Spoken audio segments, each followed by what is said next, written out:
Renan Santos, pré-candidato à presidência da República, chegou aqui nos estúdios da Condá FM nesse momento. Prazer conhecê-lo, né? Não lhe vi antes e uma honra poder conversar contigo. Bem-vindo ao Chapecó mais uma vez. E a primeira pergunta, até na pegada do que o Matheus e o Felipe estavam falando aqui na bancada, tem a ver com essa situação, aí falando do eleitor do Oeste Catarinense, de estar em, querendo ou não, um palco privilegiado. Nunca na história da nossa região temos os 3 candidatos com maior intenção de voto sendo da região Oeste. Jorginho Melo, Derval do Oeste. João Rodrigues é do Norte Gaúcho, mas sua base eleitoral é Chapecó e Pinhalzinho. E Gelson Merizio é de Xaxim. Então, nunca se falou tanto em Oeste Catarinense. E, ao mesmo tempo, nunca houve a impressão de tamanha forma do eleitorado de que a nossa região é extremamente desassistida pelo governo federal. Porque todos falam a mesma coisa, inclusive até a coligação das esquerdas. Então, Renan, minha primeira pergunta para o senhor é: como que esse plano, construído há tanto tempo, que ficou tanto tempo nas ruas, em manifestações e em seminários, em congressos, poderia propor algo prático, principalmente em questão de pacto federativo, para que o Oeste Catarinense tenha o maior retorno, não apenas dos seus impostos, mas também das suas reivindicações com menos burocracia? Bom dia, seja bem-vindo. Bom dia, uma honra estar aqui. Peço desculpas pelo pequeno atraso. Eu estava rodando uma rádio para outra aqui. Tá ali na Coirmã, na Chapecó. Sim, mas muito legal estar aqui. Novamente, sem delongas. O tema do Pacto Federativo é o tema central e é o tema que todo catarinense devia falar. Boa parte daquilo que a gente chama de direita aqui em Santa Catarina quer ficar discutindo o sexo dos anjos. O comunismo vai chegar, não sei o quê. Mas na prática, onde atinge eles o problema brasileiro é a ausência de representatividade real e simbólica do povo de Santa Catarina como um todo. Aqui do Oeste mais ainda, né? Vamos falar a verdade, na propaganda oficial do Brasil vocês nem existem. O cara do Oeste Catarinense, ele só existe pra Receita Federal. É o único órgão do governo que vai olhar pra vocês. Ele vai olhar pra vocês e botar uma mão no bolso de vocês. De resto, vocês não existem. Vocês não vão aparecer em nenhum tipo de propaganda oficial. Vocês não existem como representação do Brasil. E, paradoxalmente, vocês são daquelas ilhas do Brasil de sucesso, né? Vocês são uma parte do Brasil que dá muito certo.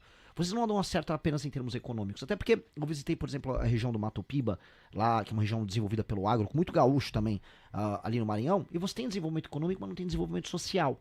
As cidades são muito ruins de se viver. Aqui você tem as duas coisas ao mesmo tempo. Você tem uma cidade baseada em confiança, um estilo de vida que é bom pra criança, é bom pras famílias, e ao mesmo tempo você é altamente produtivo aqui. Então, aqui tinha que ser base para que o Brasil se inspire. E vocês não são, nesse sentido, base pra nada. Ninguém liga pra vocês no sentido político. Vocês são apenas, volto a colocar, uma bucha de canhão que o Estado brasileiro usa pra extrair dinheiro, cobrando impostos, e o jogo segue. O Pacto Federativo, portanto, ele é um elemento de extração. E como é que ele funciona? E eu precisava ir nesses lugares. Cara, eu precisava, ainda vou pro Amapá, vou pro Pará, eu vou pros lugares que são mais privilegiados pelo Pacto Federativo, mas nos que eu já fui, eu já aprendi a lição. O dinheiro é extraído daqui e ele vai para a classe política lá. Ele sequer é revertido para as populações. Quando eu olho os orçamentos municipais que a gente tem, por exemplo, nas cidades do Maranhão, o orçamento municipal ele é suficiente para suprir os serviços públicos necessários ali. Ele já, até porque ele é extraído de outros lugares. Dito isso, as pessoas não têm esses serviços públicos. Você não tem, cara, às vezes tem um lugar lá que nem cemitério tem. As pessoas tiveram que cavar com a mão a cova para enterrar a avó. Eu vi, graças a Deus, eu gravei um vídeo para mostrar o nível disso. Mas show do Wesley Safadão aos montes tem. Emendas parlamentares, os políticos de lá recebem muito mais proporcionalmente do que os daqui. Porque os políticos de lá sempre são base, nunca são oposição. E aí eles distribuem, fazem a roubalheira que tem ali. Lá tem um escândalo de bloquetes, que são aqueles tijolinhos que você vai encaixando pra montar piso, tudo largado, tem as fábricas de bloquete ligado a político. Ou seja, é uma roubalheira. E essa roubalheira é feita com dinheiro que não é extraído dali. Até porque a atividade econômica no Nordeste, no interior do Nordeste, ela é muito pequena. Então esse dinheiro vem de fora. Como mexer com isso sem você fazer uma revolução? A gente precisa fazer uma coisa que seja generosa com as pessoas de lá, que elas são infelizmente vítimas disso, e com as pessoas daqui, que são duplamente vítimas, porque elas ainda pagam a conta. Como fazer? Nós precisamos, e é o que eu quero fazer uma gigantesca reforma administrativa que eu chamo de Lei de Responsabilidade Gerencial. A gente vai fundir os municípios, estabelecer critérios de desempenho para os prefeitos desses municípios, critérios na parte de saúde, educação, segurança, saneamento básico, critérios objetivos, assim. Tem o ranking nacional do SAEB, tem a média. Se o seu município está muito abaixo do SAEB, você como prefeito vai ter que aumentar isso. Se vira, se pica. Aí você vai ter uma determinada pontuação. Se você não atinge essa pontuação, você fica inelegível. Aí não adianta comprar voto, não adianta desviar emenda, não adianta fazer show do Wesley Safadão. que isso vai gerar? Uma das obrigações centrais é todo município no Brasil tem que aumentar a sua atividade econômica. Esses municípios, aumentando a atividade econômica deles, vão arrecadar lá. E arrecadando dinheiro lá, eles não precisam arrecadar o dinheiro de vocês daqui. E aí a gente faz uma política de desmame. Você cada vez menos, todos os anos, precisa mandar dinheiro para esses locais. Para quê? Para eles gerarem a própria independência. E aí o dinheiro do catarinense fica com o catarinense. Só que eu preciso atingir o problema lá. Porque resolvendo o problema lá, aí vocês não vão ter os fluxos migratórios, os problemas de migração desenfreada para cá, que é um problema que vocês estão lidando, e vocês vão lidar cada vez mais se isso não for resolvido. Você vai resolver problemas de tributação, e em última instância problemas até de juros, porque o dinheiro brasileiro acaba fazendo sentido e aí ele fica mais barato para todo mundo. Então, é melhor para todo mundo. Então, o que deveria ser a preocupação do político catarinense? E a minha preocupação, por mais que eu seja paulista, eu sou brasileiro, agora, nós temos que desmontar o centrão do Nordeste. Nós temos que, porque lá, né, especialmente no Norte e Nordeste, lá é lá que o seu dinheiro está sendo mais mal usado, é lá que você vive as consequências negativas desse pacto federativo, é lá que rolam esses fluxos migratórios para cá, e é lá que há essa distorção na representação política, em que vocês mandam muito menos. Então nós precisamos de uma presidência da República que resolva lá. Resolvendo lá, aqui, a real é, vocês ficarem com o dinheiro no bolso, e o governo estadual também, o governo estadual aqui vai fazer as próprias estradas, como é em São Paulo. Em São Paulo as estradas são todas estaduais, não precisa ter estrada federal em São Paulo. Então vocês resolvem suas próprias estradas aqui, vocês resolvem sua própria logística, vocês têm a grana no bolso para tocar, que é o que vocês já fazem. Sem ajuda federal, vocês já estão tocando um modelo de vida, vamos colocar aqui, superior à maior parte do Brasil. Então nós temos que ajudar vocês a tocarem. E lá no Nordeste eu tenho que impulsionar a atividade econômica. Tá? Porque senão do jeito que tá, não vale a pena e o Brasil vai se separar. Eu tô sendo bem honesto. O modelo atual do Brasil não vai dar certo, uma hora as pessoas vão se odiar tanto que você vai simplesmente fragmentar o país. Então ou resolve isso ou o país acaba. Temos a participação da Bárbara Jungues. Bom dia, André. Você hoje trouxe loucos para entrevistar? Nem fui eu. Cracudo, matar e as famílias dessas pessoas? Isso aí jamais se elege. É a opinião de muita gente quanto a isso. Perdão, Renan, que a gente tá falando eu não entendi, passado. eu sou um cracudo? Não, da pauta que a gente comentou sobre segurança pública, vossas propostas para a segurança pública. Falamos muito de Estado, falando de plano de governo presidencial, qual seria a sua ideia quanto à segurança pública? Imposição da lei e da ordem. O Brasil... LGO. Não é garantia da lei da ordem, é GLO. GLO, não é GLO. Não, eu tô falando de imposição da lei da ordem, é ter um Estado brasileiro que entenda que o Brasil precisa de lei e ordem. O Estado brasileiro, não apenas ele próprio é uma zona, como viver no Brasil é uma zona. O Brasil, entendo assim, a ouvinte, o Brasil não é Chapecó. O Brasil não é Chapecó, o Brasil é Caicó, pra rimar, entendeu? O Brasil é muito pobre, andar nas ruas não faz sentido, o crime toma as cidades brasileiras, e o crime ele está em muitos termos, porque uma sociedade que não tem lei e ordem, ela não tem confiança. E aí a ausência de confiança vai se dar na pessoa que picha o muro da tua casa, que joga o lixo na rua, que bate em animal, que anda com a caixa de som no meio do ônibus, que se apropria das praças, é um morador de rua. Quando você tem um lugar que não tem lei e ordem, tudo desmorona lentamente. E esse desmoronar lentamente é o status brasileiro, é o status das cidades brasileiras. Eu volto a colocar, a ouvinte talvez não entenda o drama disso, porque ela tá morando em Chapecó, e isso acontece em uma intensidade muito menor. Eu fui para São Miguel do Oeste, pelo amor de Deus, o que eu vi lá não se vê no Brasil. É um lugar, é uma cidade de alta confiança. O resto do Brasil não é assim. Então a gente vai precisar impor lei em ordem, e isso no início é sempre difícil. O grande líder lá de Singapura, o Lee Kuan Yew, é um grande espelho pra gente. Ele fez isso em Singapura. Era um vilarejo de pescadores com brigas étnicas locais, muito pobre. Ele impôs lei e ordem, ele criou autodisciplina, isso virou cultura, e com base nessa cultura ele criou um país que é um dos países mais invejados do mundo. Nós precisamos fazer isso no Brasil. E isso vai passar por enfrentar boa parte, inclusive, do espírito leniente do brasileiro com a esculhambação. O brasileiro, ele fica... Talvez por a gente ter essa influência muito carioca no espírito nacional, essa coisa meio Rede Globo, a gente fica achando que é natural ser esculhambado, que a favela é parte da nossa alma. Não deve ser. A gente tem que brecar isso. Então, esse espírito ordenador ele é necessário agora. Então algumas palavras duras vão ser usadas por nós até para acordar os brasileiros. Agora, muito pior do que uma palavra dura é uma bala dura na tua cabeça, disparada por um vagabundo, é uma faca apontada contra você. Então eu prefiro ter um discurso enfático que machuque do que ser machucado por uma faca que é muito mais enfática do que isso. E assim, chamar a gente de louco por defender Santa Catarina pode me chamar à vontade. Falou, eles têm familiares. Sim, bandidos têm familiares. E antes o familiar do bandido chorar do que o policial que ele tentou matar. E assim, sobre cracudos, Sim, tem familiares. E se você interna esse morador de rua, os familiares dele deixam de sofrer. Porque o morador de rua, quando tá no vício da droga, ele rouba do seu pai. Ele rouba da sua mãe. Ele destrói a sua casa. E a gente viu isso e recebeu denúncias sobre isso. E a gente viu em loco.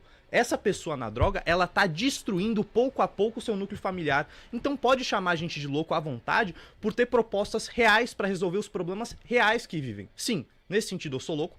Nesse sentido, muitos chamam a gente de higienista. E se é querer salvar Santa Catarina, limpar as ruas de moradores de rua e de bandidos, pode me chamar à vontade, eu aceito com o maior orgulho. Eu só ia falar assim, muita gente critica essas palavras duras que a gente utiliza, né? E eu digo, cara, é muito simples, assim, a gente tá num país que desde a década de 80 não aumenta a produtividade. Desde a década de 80 a nossa renda per capita tá estagnada. Desde a década de 80 o avanço do crime organizado fez com que 25% da população hoje esteja sob julgo de outro monopólio da força, de outro estado que é o estado das facções criminosas. Então a gente tá num país que há 40 anos tá completamente destruído. Se a realidade é dura, velho, a palavra vai ser dura. É isso. Então não é, a gente não vai ficar com meias palavras. O Renan tá muito com essa ideia do sincericídio. É lógico. A gente vai falar o que precisa ser falado, o que precisa ser dito. Né? Eu levo isso muito pro lado da fé. Porque se eu não sou sincero comigo e às vezes não pego duro, inclusive com outras pessoas, não há por que defender a fé que eu defendo em Jesus Cristo, por exemplo. E muitas pessoas do meu círculo de amizades pensam igual eu e incentivam a mim a continuar pensando dessa forma. Aplicar isso na política tem prós e contras. Como vocês veem a linha tênue quanto a isso, principalmente no discurso eleitoral? Mas é um pró e contra do ponto de vista tático e estratégico. Não um Exato. pró e contra do ponto de vista valorativo. Eu tô na tua, no sentido de a situação do Brasil é dramática. Sim. E quando a gente é condescendente com o absurdo, a gente faz parte do problema. Então, por exemplo, quando eu me falaram, eu tava nas primeiras idas ao Nordeste, eu comecei nessas cidades pequenas que vivem basicamente de dinheiro extraído de outros lugares do Brasil, e eu comecei a falar, não dá, galera, o dinheiro de vocês está vindo lá de Santa Catarina. Inclusive tem um corte muito famoso disso, que é eu brigando com um radialista lá do Ceará. Ele, não, porque Santa Catarina foi privilegiada. Eu, onde? Onde que for Santa Catarina foi privilegiada? Me mostra. Não, eles estão aí há muito tempo o quê? Cadê o privilégio que Santa Catarina teve? É um monte de colono que veio pra cá, pobre, com uma mão na frente e outra atrás, e aí eles começaram a pegar os pedacinhos de terra deles e trabalhar. Você já teve briga, uma parte da população de Santa Catarina, na parte central do estado, teve a Guerra do Contestado aqui. Igual teve Canudos lá no Nordeste. E a Guerra do Contestado é esquecida por nós do Oeste. Total. E pelo Brasil, né? É um Pelo massacre. país. As pessoas lembram mais de Canudos do que do Contestado. Exato. Então, assim, que Santa Catarina privilegiada, de acordo com. Não, já antes do Pacto Federativo, quando a gente teve a Sudene e todas as políticas de desenvolvimento focadas no Nordeste, o Estado brasileiro já tá atacando dinheiro lá. Eu expliquei, tacaram dinheiro aqui no Nordeste, sim, só que os seus líderes políticos não souberam fazer, salvo raras exceções. Eu vi algumas políticas aplicadas pela turma do Ciro Gomes e do Tasso Gereissati no interior do Ceará, que funcionaram. Inclusive, boa parte da gauchada que tinha indústria de confecção, indústria de calçadista, foi pra lá e teve coisas, experiências legais, que dá pra gente olhar pros interiores do Nordeste e falar, pô, dá pra replicar isso. Dito isso, o homem público no Nordeste não fez uso desse dinheiro. E eu quero mostrar pro cidadão de lá que ele tá sendo roubado pelo próprio político e o próprio político tá roubando pessoas de outros lugares do Brasil. E tem que dar nome aos bois, que não é dinheiro do governo federal. Aí eu dou exemplo, é o dinheiro de São Paulo, o dinheiro de Santa Catarina. E aí, vamos resolver isso? E sabe o que é a real? O eleitor de lá falou, é verdade, o cara tá certo. E aí eu comecei a crescer nas pesquisas lá.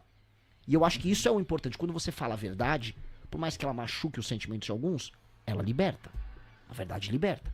E você pode falar o que for, mas as pessoas que são trabalhadoras de lá, que estão sendo assaltadas, elas estão muito, vamos dizer, abertas a algo novo. Alguém que diga a verdade escancarada na cara delas. Porque todos os políticos só são condescendentes. Chega lá, ô homem bom, ô esse cuscuz que gostoso. Aí vai, isso aqui é papo de picareta. E essa é a real, eu não vou ser picareta com eles. E eu tô crescendo lá por causa disso. Uhum. E a última pergunta, antes do último intervalo comercial, depois vamos ter um bloco longo para continuar atendendo ouvintes e falando de outras ideias. Nenhuma instituição é privada de escândalos no Brasil. Como diria o homem uruguaio, na cidade no interior, nenhum homem resiste a um arquivo. E tanto com o MBL quanto com o início do Missão, não escândalos de corrupção, mas questionamentos quanto a algumas situações, como o que ocorreu com o Arthur Duval, com o áudio das ucranianas, ou o cogumelo mágico que aconteceu neste mês contigo, podem prejudicar a imagem do partido e ofuscar as propostas que vocês estão apresentando ao país. Como você vai lidar com isso de agora até 4 de outubro? Sendo honesto, igual eu falo das propostas. Por exemplo, quando pintou isso do cogumelo, o que era a história? Eu tava num grupo de Instagram, eu sou colocado em milhares de grupos de Instagram ao redor do... É normal, todo mundo todo político pessoas mais ou menos famosas são. E eu não tava, né, tão conhecido, nem era pré-candidato, e eu ia em todos os grupos, mandava uns áudios, era simpático. Aí eu tinha lá falado várias coisas, e aí que iam falar... Na verdade, a matéria era pra falar que eu era nazista, né, no grupo. É sempre aquelas coisas. Aí acharam aquela, eu falei, tomei um cogumelo, estou ouvindo Wagner. Ah, ele ouviu o Wagner, ele é nazista, né? Mas não era sobre isso. E assim, eu já tinha falado isso no Flow em 2019. Eu não tenho nenhum problema em falar desse assunto. Eu já tinha tomado o cogumelo, e é um dos instrumentos que as pessoas dispõem hoje para tratamentos terapêuticos mais diversos e ganhos de produtividade e criatividade. Eu sou escritor, eu sou músico, é parte da minha profissão, eu sou editor-chefe de uma revista, segunda revista de política e arte, e eu já tomei a microdosagem que o pessoal toma no mercado financeiro, que o Steve Jobs tomava, que o Elon Musk tomou, para aumentar a produtividade, para trabalhar mais, melhor, aumentar a clareza mental. E pra uma pessoa que trabalha muito e fica estressada como eu, funcionou. E eu só compartilhei, eu tomei, tô ouvindo música, tava escrevendo, produzindo artigo. E a real, que é o seguinte, os efeitos positivos que a psilocibina podem ter, inclusive o Trump, só pra avisar, o Trump mandou acelerar o uso da substância do cogumelo psilocibina agora nos Estados Unidos, porque você tem tratamentos terapêuticos para ansiedade, para depressão, aumento de desempenho, que são comprovados. E tem uma discussão enorme nos Estados Unidos acontecendo isso. Então, nessa semana, inclusive, o Trump, ele botou pra andar. Que eu acho que, em última instância, a gente tem tratamentos no SUS envolvendo isso. Assim como o canabidiol é uma substância que pode ser usada para tratar epilepsia. Eu não tenho nenhum tabu com isso, são apenas substâncias oriundas de plantas. Eu acho remédios tarja preta que a galera no mercado financeiro usa, como o Venvance, que gera, vamos dizer, problemas a longo prazo. Esses podem ser até mais bem regulados, eles existem. São apenas substâncias que, para alguns, atuam de maneira a enfrentar a ansiedade, outros para aumentar o desempenho. Então isso é besteira. Mas esse é um exemplo de um tema besteira que é colocado contra nós. Nós não devemos ter problemas em tratar dos assuntos que envolvem vida pessoal, que é o que vazou, né? O ataques contra o Guto, que vazaram, o famoso áudio do Arthur Duval, que são coisas que envolvem ou vida pessoal, ou discussões bestas, polêmicas vazias. E nós temos que ser muito duros com relação a práticas sujas enquanto homens públicos. E práticas sujas envolvem práticas de desvio de dinheiro público. Nós não temos esse tipo de escândalo, nunca tivemos e nunca teremos. Tivemos alguns escândalos heterossexuais aí de áudios e tal, né? E é isso que a gente sempre fala, os escândalos nossos quando vazam são sempre escândalos heterossexuais. E tudo bem, não pode ter, eu acho que o caso do Guto não foi um caso legal. E a gente fez uma autocrítica, e eu acho que o Guto ele tem que, como homem público, responder melhor a esse tipo de problema. Tá? Até porque ele é um exemplo para muitos meninos, mas como homem que trabalha na Assembleia Legislativa de São Paulo, o trabalho dele é exemplar, assim como o Arthur era um parlamentar exemplar. Então a gente tem que se policiar na vida pessoal, porque isso gera externalidades políticas, mas na nossa vida de trabalho a gente tem que continuar tendo os melhores parlamentares do Brasil. Isso é obrigação. Gostou do vídeo? Para mais vídeos como esse, se inscreva no canal Radar da Onça, deixe o like, comente abaixo o que achou e compartilhe com seus amigos. Te vejo no próximo vídeo.